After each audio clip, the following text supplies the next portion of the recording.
বিসমিল্লাহির রহমানির রহিম। আমাদের অনলাইন শিক্ষা কার্যক্রমে একাদশ শ্রেণীর পদার্থবিজ্ঞানের দ্বিতীয় পত্রে আমরা চলতরিৎ অংশ নিয়ে আলোচনা করছি। আলোচনার শুরুতে এই কোষের অভ্যন্তরীণ রোধ এবং তড়িৎচালক বল এর মধ্যে রিলেশন গুলো নিয়ে আমরা কথা বলবো। প্রথমত তড়িৎচালক বল এবং কোষের অভ্যন্তরীণ রোধটা কি আসলে? একটা কোষের মধ্য দিয়ে যখন বিদ্যুৎ প্রবাহিত হয় তখন এই কোষের ভেতরে বিদ্যুৎ প্রবাহের ক্ষেত্রে যে রাসায়নিক বিক্রিয়া সংঘটিত হয় এর মাধ্যমে এখানে চার্জ প্রবাহে বাধা সৃষ্টি হয়, আর এই বাধাই হলো এখানকার ক্ষেত্রে অভ্যন্তরীণ রোধ। এই অভ্যন্তরীণ বাধার জন্য বিদ্যুতের একটি অংশ আমাদের খরচ হয়ে যায়, যেটি আমাদের কার্যত বহির্বর্তনীতে ব্যবহার হয় না, আর যার ফলে এটি আমাদের কোনো কাজে লাগে না। আর এখানে যে শক্তির যে অংশটি ব্যবহার হয় সেটা অভ্যন্তরীণ বিভব পতন হিসেবে পরিচিত। আর অন্যদিকে তোমার কোষের তড়িৎচালক বল, এই যে কোষ, এই কোষ একক ধনাত্মক চার্জকে সমস্ত বর্তনী ঘুরিয়ে আনে, আবার ওই একই জায়গায় আনতে কিছু কাজ করতে হয়। এই যে যে পরিমাণ কাজ করলে এই একক ধনাত্মক চার্জকে সমস্ত বর্তনী ঘুরিয়ে আনতে পারে, সেই পরিমাণ কাজটাই হলো তার জন্য তড়িৎচালক বল।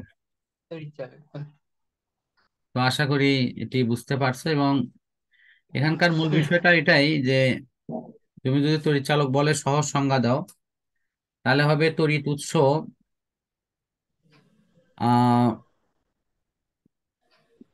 যে শক্তি প্রদান করে তোমার মানে তোর যে বল দ্বারা চালিত হয়। চালনা করতে সাহায্য করে।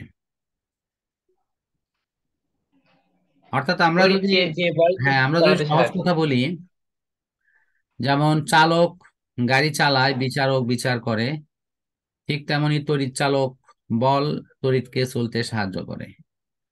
এখানে সংজ্ঞার ক্ষেত্রে হয়তো আমরা একক ধনাত্মক চার্জ বলছি, কিন্তু আসলে তড়িৎ উৎস দ্যাটস লাইক ব্যাটারি বা সেম আদার অন্য কোনো সোর্স, এটা তড়িৎকে চালনা করার জন্য যে শক্তি প্রদান করে। হুম। আচ্ছা, আমরা এখন রিলেশনটা দেখি। এখানে মনে হয় একটা বিষয় দেওয়া আছে যেটা আমি তড়িতের সাধারণ বেসিকে পড়াইছি, যে কোনটা কোন দিকে প্রবাহিত হয়। হুম। এটা হলো উচ্চ বিভব, এটা হলো নিম্ন বিভব। তো বিদ্যুতের প্রবাহ সাধারণত হয় উচ্চ বিভব থেকে নিম্ন বিভবের দিকে, যেটা লেখা আছে। হ্যাঁ। আর ইলেকট্রনের প্রবাহ হয় হলো নিম্ন বিভব থেকে উচ্চ বিভবের দিকে।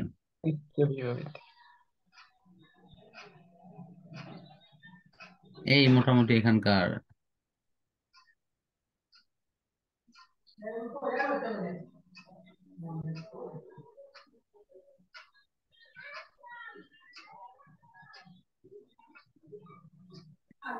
এরপর দেখো, হুম। ডিকিউ ডিটি প্রবাহের তড়িৎ প্রবাহের প্রকৃতি, এগুলো অনেকটা বেসিক অংশ আর কি। ওই বিদ্যুৎটা কোন দিকে প্রবাহিত হবে। তো আমাদের প্রচলিত প্রচলিত দিক অনুসারে বিদ্যুৎ প্রবাহিত হবে হলো কি প্লাস থেকে মাইনাসের দিকে, প্লাস থেকে মাইনাসের দিকে, অর্থাৎ উচ্চ বিভব থেকে নিম্ন বিভবের দিকে। নিম্ন বিভবের দিকে। আর ইলেকট্রন প্রবাহিত হবে হলো নিম্ন বিভব থেকে নিম্ন বিভব থেকে উচ্চ বিভবের উচ্চ দিকে। বিভবের দিকে। এই কথাগুলো এখানে লেখা আছে। এটাকে তুমি যদি তুলনা করো, যে দুইটা পদার্থ মনে করো, এখানে আমি এই দুইটা পদার্থকে পাশাপাশি রাখছি, তো একটা তাপমাত্রা বেশি আর একটা তাপমাত্রা কম। মনে করো এটার তাপমাত্রা 500 ডিগ্রি সেলসিয়াস, আর এর তাপমাত্রা হলো তোমার 50 ডিগ্রি সেলসিয়াস। তাহলে তাপের প্রবাহ আমি চাই অথবা না চাই অলওয়েজ 500 থেকে 50। হ্যাঁ এই দিকে প্রবাহিত হবে, অর্থাৎ উচ্চ বিভব থেকে নিম্ন বিভবের দিকে। হ্যাঁ নিম্ন তাপমাত্রার দিকে প্রবাহিত হবে। ঠিক তেমনি বিদ্যুৎ উচ্চ বিভব থেকে নিম্ন বিভবের দিকে যায়, এটা মানে প্রচলিত নিয়ম। আর ইলেকট্রন প্রবাহের দিকটা বলা হয়েছে উল্টা। আচ্ছা, ইলেকট্রন প্রবাহ বিদ্যুৎ প্রবাহ নিয়ে যে মূল রহস্যটা, এটা তো তোমাকে বলছি মনে হয়, হুম। যে এই বিদ্যুৎটা যখন আবিষ্কার হয়েছে তার প্রায় 100 বছর পরে হয়েছে ইলেকট্রন প্রোটন নিউট্রন আবিষ্কার। ইলেকট্রন আবিষ্কার। তো সেই কারণে এই প্রবলেমটা এখানে রয়ে গেছে। ঠিক আছে। হুম।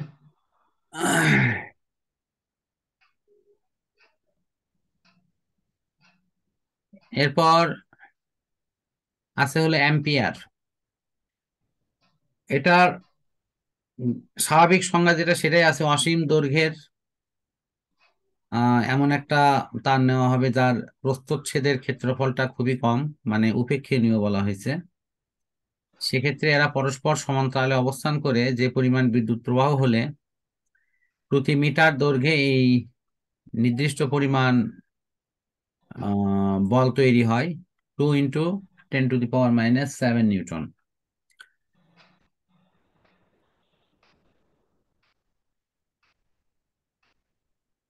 অ্যাম্পিয়ার তড়িৎ বিজ্ঞানের একটি মৌলিক একক বিধায়, এটাকে আমরা এই সংজ্ঞার মাধ্যমে দেওয়া যায় না।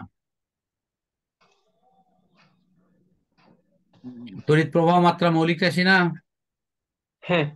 সেই কারণের জন্য এই সংজ্ঞাটা অন্য কোনো মিডিয়ার সাহায্যে দেওয়া যায় না। এই সংজ্ঞাটা এখানে তাত্ত্বিকভাবে যেটা দেওয়া আছে সেটাই দিতে হবে। হুম। কুলম্ব, এটা হলো পরিবাহীর মধ্য দিয়ে যদি প্রতি সেকেন্ডে 1 অ্যাম্পিয়ার করে প্রবাহিত হয়, তাহলে যে পরিমাণ চার্জ প্রবাহিত হবে সেটি হবে 1 কুলম্ব। এখন হলো তারণ হুম। বেগ বা সঞ্চারণ বেগ। আসলে সঞ্চারণ কথার মানে কি? সঞ্চারণ কথার মানে হলো প্রবাহিত হওয়া। এক ধরনের প্রবাহ। আসলে ইলেকট্রন যে প্রবাহিত হয় সেটা তো এক ধরনের বিভব, সেখানে চাপ তৈরি করে, অর্থাৎ বিভব ইলেকট্রনকে নিম্ন বিভব থেকে উচ্চ বিভবের দিকে যাইতে বাধ্য করে। তাহলে এখানে এই যে ইলেকট্রন একটা চাপ অনুভব করে সে নিম্ন বিভব থেকে উচ্চ বিভবের দিকে গমন করে, তাহলে এই যে যে বেগে এই ইলেকট্রন গুলো যাচ্ছে, বিশেষ করে মুক্ত ইলেকট্রন, এটার নামই হলো তারণ বেগ বা সঞ্চারণ বেগ। আর সঞ্চালন বেগ। এরপরে আছে এখানে এর এর একটা রাশিমালা বের করা হয়েছে। এটার ক্যালকুলেশন দরকার নাই, শুধু তুমি ওই যে ভি ইজ ইকুয়াল টু 1 ভাগ NA/Q এনে কিউব। এই সমীকরণটাই এবং তার প্রয়োগ করে অঙ্ক দেখলেই হবে।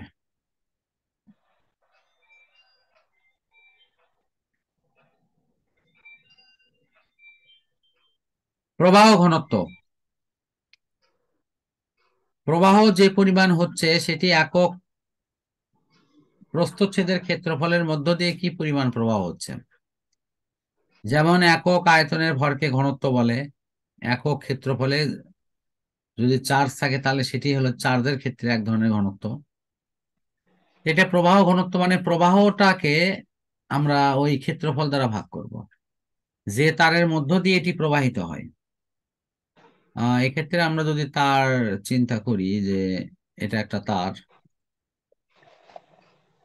এই তারের মধ্যে আমরা এই যে প্রস্থচ্ছেদটা এখানে ভাবলাম যে এটা হলো প্রস্থচ্ছেদ, এটা হলো প্রস্থচ্ছেদ। তাহলে এই প্রস্থচ্ছেদ এর ক্ষেত্রফল আমরা লিখি কি, যে পাই আর স্কোয়ার। তাই আর কি। তাহলে একক ক্ষেত্রফল দিয়ে কি পরিমাণ ইলেকট্রন এর মধ্য দিয়ে প্রবাহিত হচ্ছে, হুম। সেটা হলো তোমার প্রবাহ ঘনত্ব। প্রবাহ ঘনত্ব। আচ্ছা, এরপরে হলো তোমার কোষের তড়িৎ, তড়িৎ কোষের অভ্যন্তরীণ রোধ। এটা আমি অলরেডি পড়াইছি যে কোষের মধ্য দিয়ে যখন বিদ্যুৎ প্রবাহিত হয় তখন অটোমেটিক্যালি এই বিদ্যুৎ প্রবাহে বাধার সৃষ্টি হয়, কারণ সেখানে বেশ কিছু রাসায়নিক বিক্রিয়া হওয়ার মধ্য দিয়ে ইলেকট্রনগুলো আদান প্রদান করে। হুম। তো এই বিক্রিয়ার সময় বিদ্যুৎ চলাচলে যে বাধা হয় সেটিকে বলা হয় অভ্যন্তরীণ রোধ। এই রোধটা থাকার ফলে বিদ্যুতের যে অংশটা এখানে ব্যয় হয় সেটি কার্যত আমাদের কোনো কাজে লাগে না, এটা এক ধরনের সিস্টেম লস হিসেবেই নষ্ট হয়। হ্যাঁ। পরিচালক বলের কথা লেখাও আছে, দেখো একক ধনাত্মক চার্জকে একক কোষ সহ সমস্ত চার্জকে বর্তনী ঘুরিয়ে আবার ওই একই বিন্দুতে আনতে যে পরিমাণ কাজ করতে যে হয়। পরিমাণ কাজ সম্পাদিত হয়। তো আমি এই যে দ্বিতীয় অংশটা তোমাকে একটু ফলো করতে বলবো, দেখছো কি? এটা হ্যাঁ। মনে রাখলে হবে প্রবাহ যে সরবরাহ চালু রাখতে তড়িৎ কোষ যে পরিমাণ শক্তি সরবরাহ করে। হুম। তার মানে কথাটা কিন্তু এরকমই দাঁড়ালো, কোষ তড়িৎকে চালাইতে যে শক্তি ব্যয় করে। হ্যাঁ। এখানে কোষের কথা কেন বলবো, আমি বলবো তড়িৎ উৎস তড়িৎ তড়িৎকে উৎস, চালাইতে হ্যাঁ। যে পরিমাণ শক্তি ব্যবহার করে। তার তড়িৎ উৎস বললে আমি জেনারেটরও বুঝবো, কোষও বুঝবো, অন্য কিছু। হ্যাঁ, সবই হচ্ছে। তড়িৎ চালক বলের একক, যেহেতু তড়িৎ চালক বল ওই যে কাজের সাথে সমতুল্য, সুতরাং হ্যাঁ, এটি আমরা কাজের হিসেবে বলবো জুল, আর ইয়ের হিসেবে বলবো হলো ভোল্ট হিসেবে। হুম। রিলেশন, রিলেশন খুব সহজ আর কি আই এখানে। হ্যাঁ, এখানে তুমি যদি লেখো আহ, এই যে রিলেশনটা যে লেখা হয়েছে, এটা যদি খালি মান বসাও, আই ইন্টু বড় আর প্লাস কত, আই ইন্টু স্মল আর। ছোট হাতের আর। এখন আই যদি কমন নেওয়া হয় তাহলে আই কি হবে, বড় আর প্লাস ছোট আর ছোট আর। সমান কত, ই। সমান হলো ই।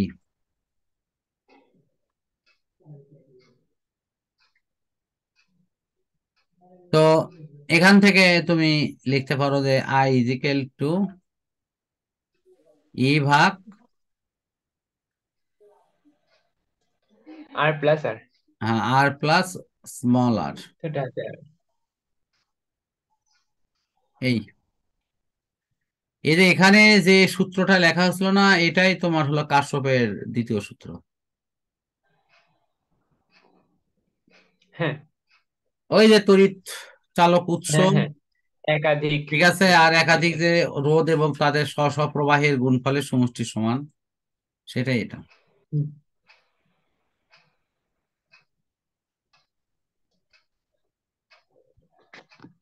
সময় সন্ধ্যা 7:30।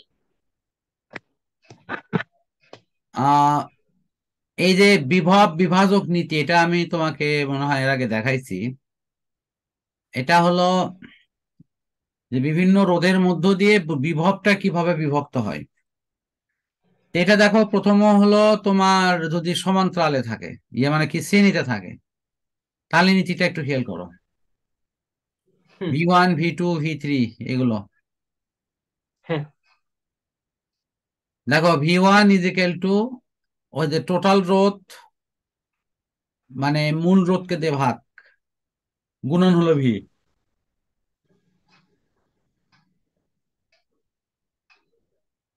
তাহলে মানে মানে আলাদা আলাদা করে V1 হলে লিখতে হবে, R1, V1 V2 V2। হলে R2, V3, আর থ্রি। হ্যাঁ, R3 এরকম।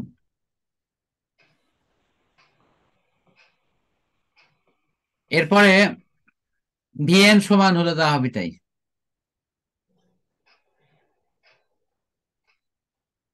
হুম এখন হলো প্রবাহ,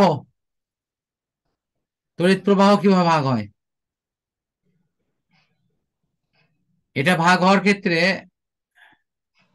রোধ যেভাবে ভাগ হয় তার ঠিক বিপরীত। বিপরীতটা কি এটা একটু লক্ষ্য করো। এই যে I1 যখন যাচ্ছে, I1 এই R1 এর সাথে কিন্তু সংশ্লিষ্ট, কিন্তু রোধ হ্যাঁ এখানে ব্যবহার হচ্ছে R2। ভালো করে দেখো। R2 ঠিক আছে, আগে ছিল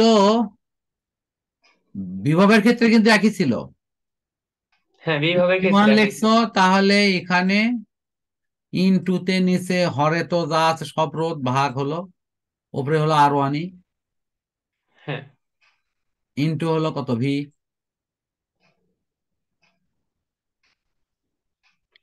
বাট এখানে I I1 is equal to, নিচে তো ওই টোটাল রোধ আসবেই, কিন্তু এখানকার ক্ষেত্রে রোধটা হবে R2।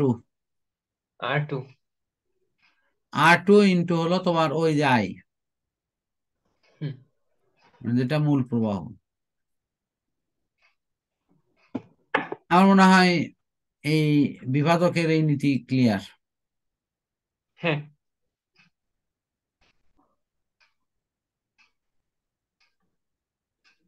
এটা পার্থক্য দেখে নিও। পার্থক্য মধ্যে থাক। আচ্ছা দিচ্ছি আমি আমি একটা থাক পর্যন্ত ক্লিয়ার করে দিই। এই যে পরে যে দেওয়া আছে না, হ্যাঁ শ্রেণীর সমান্তরাল। হুম আহ শ্রেণীর সমান্তরালের তো মূল কাজ তোমার জানা, হ্যাঁ জানাই আছে। মিশ্রটা পড়াতে হবে। আর এখানে এখানে কিন্তু কোষের ক্ষেত্রে, এটা কিন্তু রোধের ক্ষেত্রে না। হ্যাঁ এটা আমরা সামনের কোষের দিন ক্ষেত্রে। আমরা সামনের দিন ইনশাল্লাহ এই কোষের এখান থেকেই শুরু করব। আচ্ছা আচ্ছা, ওকে।